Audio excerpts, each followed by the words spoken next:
Introduction to the New Negro by Alain Locke, 1925. In the last decade, something beyond the watch and guard of statistics has happened in the life of the American Negro, and the three Norns who have traditionally presided over the Negro problem have a changeling in their laps. The sociologist, the philanthropist, the race leader are not unaware of the new Negro, but they are at a loss to account for him. He simply cannot be swathed in their formulae. For the younger generation is vibrant with the new psychology. The new spirit is awake in the masses, and under the very eyes of the professional observers is transforming what has been a perennial problem into the progressive phases of contemporary Negro life. Could such a metamorphosis have taken place as suddenly as it has appeared to? The answer is no, not because the new Negro is not here, but because the old Negro had long become more of a myth than a man. The old Negro, we must remember, was a creature of moral debate and historical controversy. In the very process of being transplanted, the Negro is becoming transformed. The tide of Negro migration, northward and cityward, is not to be fully explained as a blind flood started by the demands of war industry, coupled with the shutting off of foreign migration, or by the pressure of poor crops coupled with increased social terrorism in certain sections of the South and Southwest. Neither labor demand, the boll weevil, nor the Ku Klux Klan is a basic factor, however contributory any or all of them may have been.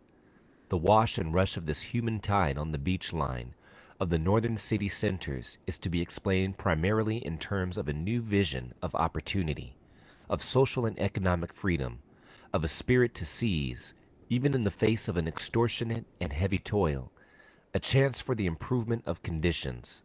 With each successive wave of it, the movement of the Negro becomes more and more a mass movement toward the larger and the more democratic chance.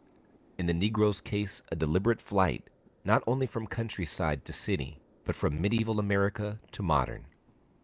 Take Harlem as an instance of this.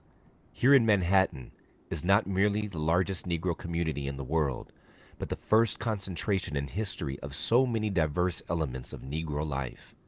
It has attracted the African, the West Indian, the Negro American, has brought together the Negro of the North and the Negro of the South, the man from the city and the man from the town and village, the peasant, the student, the businessman, the professional man, artist, poet, musician, adventurer and worker, preacher and criminal, exploiter and social outcast.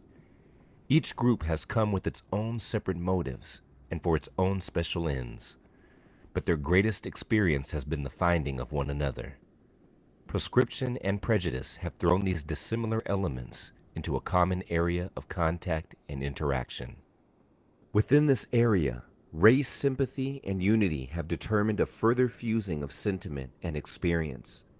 So what began in terms of segregation becomes more and more, as its elements mix and react, the laboratory of a great race welding.